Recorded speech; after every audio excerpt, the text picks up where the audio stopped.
달장군TV를 아껴주시는 구독자님, 그리고 처음 방문해주시는 모든 님들, 안녕하세요.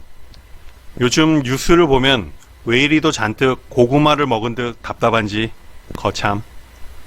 코로나 확진자 0명이라는 속 시원한 뉴스가 그립습니다. 그래도 언젠가는 쨍하고 좋은 날이 오겠죠.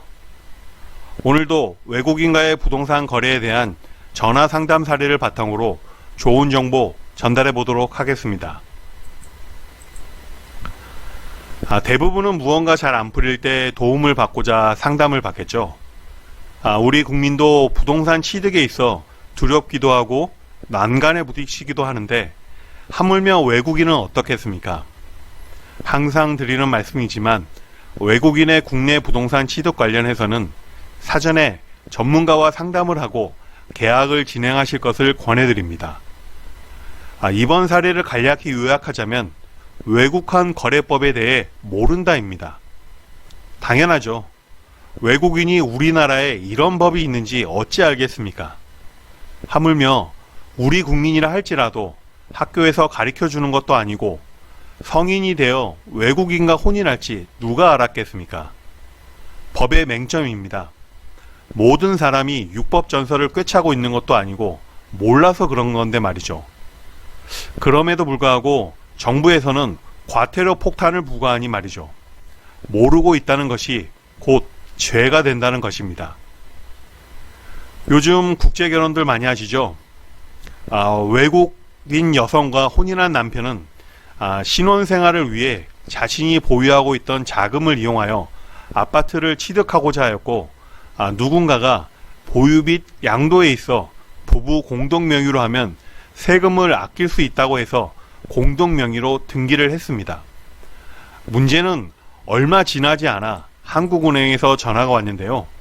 한국은행에서는 배우자님의 경우 외국인으로 현재 비거주자 신분이며 부동산 취득 신고를 하지 않았기에 과태료가 부과될 예정이라는 겁니다. 남편은 당연히 황당했겠죠.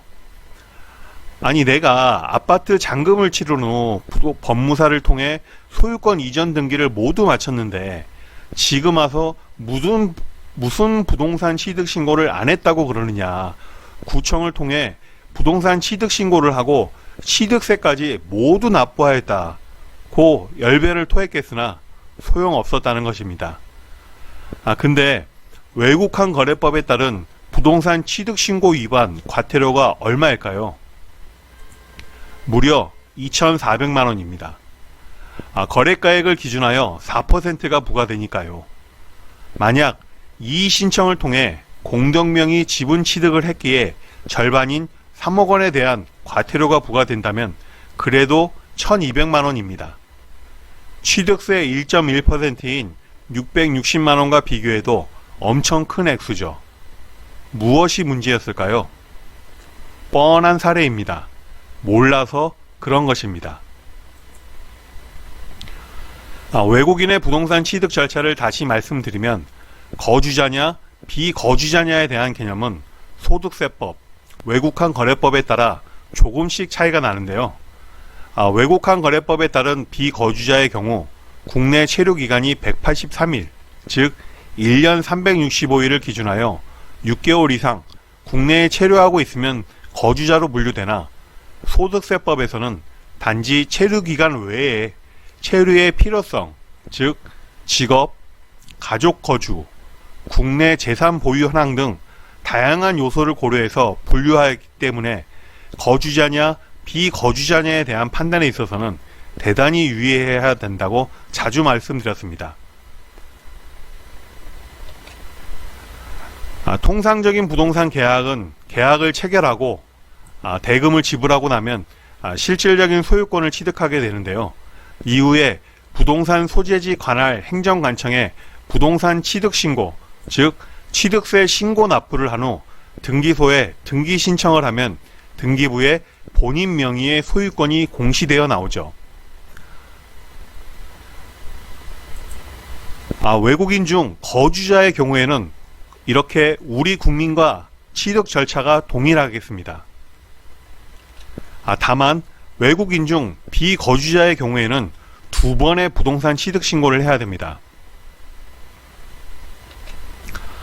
앞서 행정관청에서 하는 취득신고는 부동산 거래 신고법과 지방세법에 따른 신고를 할 수 있겠으며, 외국인 비거주자의 경우에는 이와는 더불어 계약을 체결하고 부동산 대금을 지급하기 전에 외국한 은행 또는 한국은행에 필히 부동산 취득 신고를 해야 됩니다.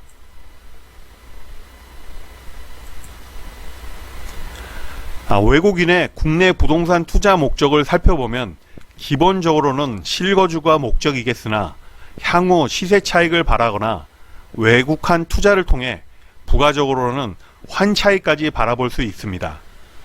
환차익은 말 그대로 환율의 차익으로서 국가별 돈의 가치 변화에 따른 부가적인 수익이라 할 수 있겠는데요. 예를 들면 1달러당 1,100원의 환율 시세에서 10억 원의 아파트를 구입하였다고 할 때 아파트 시세가 변함이 없더라도 만약 환율이 1달러당 1,000원에 이를 때 부동산을 처분한다면 어떻게 될까요? 우선 국세청 입장에서는 양도 차익이 없으니 양도소득세를 내라고 할 수 없는 반면, 이 외국인은 가만히 앉아서 9만 달러의 환차익, 즉 우리 돈으로 약 1억 원의 환차익을 얻을 수 있습니다. 마법처럼 돈 버는 방법이죠. 따라서 정부에서는 외환시장이 투기 또는 불법적인 거래로 인한 시장 왜곡을 막고자 외국 자본거래에 대해서는 법률로서 안전장치를 마련해 놓고 있는데, 외환거래에 대해서는 기본법이 외국한 거래법이라 할 수 있으며, 하위 법령인 외국한 거래 규정에 따라 외국으로부터 휴대 수입, 즉 공항을 통해 돈가방을 들고 오는 것이며, 또는 대외 계정을 통한 자금을 송금받거나 이런 경우에는 외국한 은행에 신고하도록 하고, 2번 이외에는 외국한 은행을 통해 자금거래 추적이 안 되는 상황, 즉 증여를 받았거나 금전대차 등에 대해서는 한국은행에 신고하라는 것입니다. 앞서 사례에서 외국인 여성의 경우에도 남편과 공동명의 취득도 일정의 남편으로부터의 무상증여라 할 수 있습니다. 그러기에 한국은행에 신고해야 된다는 것입니다. 이러한 모든 자본거래에 대해 신고하는 것은 아니고 예외사항, 즉 신고 면제되는 경우도 있는데요. 첫째는 본인 또는 친족 등이 거주 공간으로 사용할 수 있는 부동산을 임차, 즉 전월세 임대차 하는 경우로 외국에서 돈을 들고 오거나 계좌이체를 통해 전세 보증금을 지불하여도 외국한 은행 또는 한국은행에 신고치 않아도 된다는 것입니다. 둘째, 상속 또는 유증으로 국내 부동산을 취득하는 경우에도 신고하지 않아도 되겠습니다.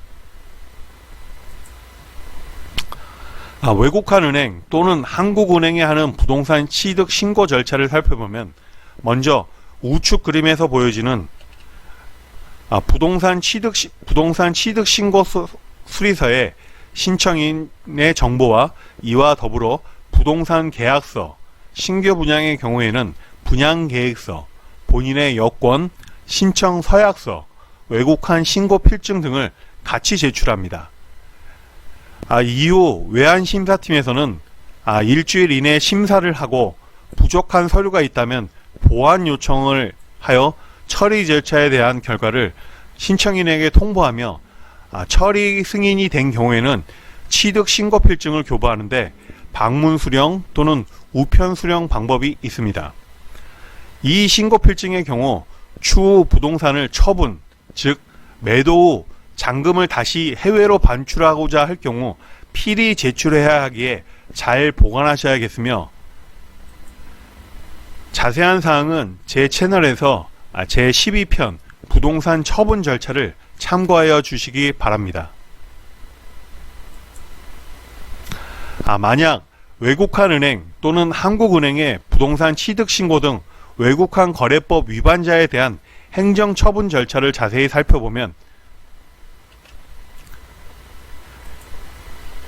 1번 금융감독원에서 위반자에 대한 자체적인 모니터링을 하겠으나 대부분은 외국한 은행 또는 한국은행 또는 국세청, 관세청 등으로부터 위반 혐의가 발견되며 금융감독원 내부적으로는 외환감독국에서 업무를 처리하는데 2번 외환감독국에서는 위반 사실 통보받은 후 위규 사례에 해당될 경우 사건 번호를 부여하고 정밀 조사에 들어갑니다.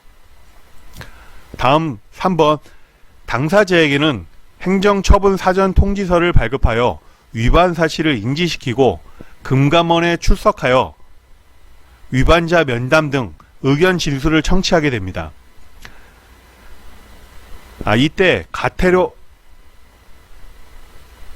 이때 위규 당사자가 과태료 부과 처분에 대해 별다른 이의가 없다면 50%까지 과태료 감경을 받을 수 있으며 과태료 부과 절차는 여기서 종결됩니다.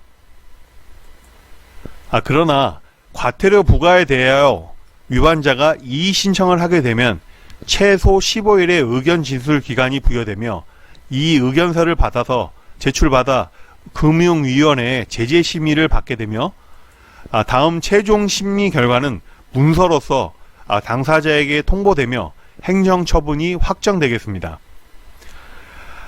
특히 유의해야 되는 사항으로 과태료 부과 금액이 10억 원을 초과 시에는 금융감독원에서 외환거래법 위반 사항을 검찰에 통보하며 검찰 수사 결과에 따라 자칫 1년 이하의 징역 또는 1억 원 이하의 벌금의 형사처벌까지 받을 수 있다는 점 기억해 주시기 바랍니다. 만약 행정처분에 대한 과도한 불이익을 받았다고 판단된 경우에는 어찌할까요?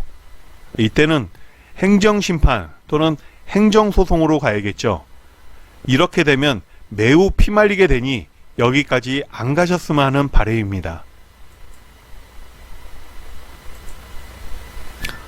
앞서 사례로 돌아가서 외국인 비거주자에 의한 부동산 취득신고 위반으로 적발된 사례자의 경우 아직 금융감독원 사건번호 부여 전이라면 우선 공동명의 취득이라는 점을 분명히 밝혀서 거래가액 자체를 6억 원이 아니라 3억 원을 기준가액으로 잡도록 해서 과태료 부과액을 1,200만 원으로 하고 이후 미신고 행위에 대한 자진신고를 통해 50% 감경을 받게 되면 600만 원으로 부과액이 낮춰지게 됩니다.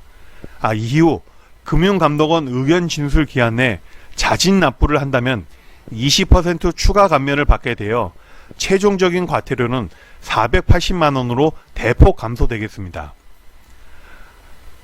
만약 금융감독원 사건번호 부여 후라면 자진신고 감경이 불가능하기에 의견 진술 기한 내 자진 납부로 인해 960만 원이 부과될 것입니다. 이상으로 외국인 비거주자의 국내 부동산 취득 시 외국환 거래법에 따른 부동산 취득 신고 위반 시 겪게 된 사례에 대해서 살펴보았습니다. 다시 말씀드리지만 외국인의 국내 부동산 취득에 대해서는 반드시 전문가와 미리 상담하실 것을 권해드립니다. 구독과 좋아요는 공짜이니 잠시 클릭 한번 부탁드리며 다음에도 좋은 영상으로 만나 뵙도록 하겠습니다. 안녕히 계십시오.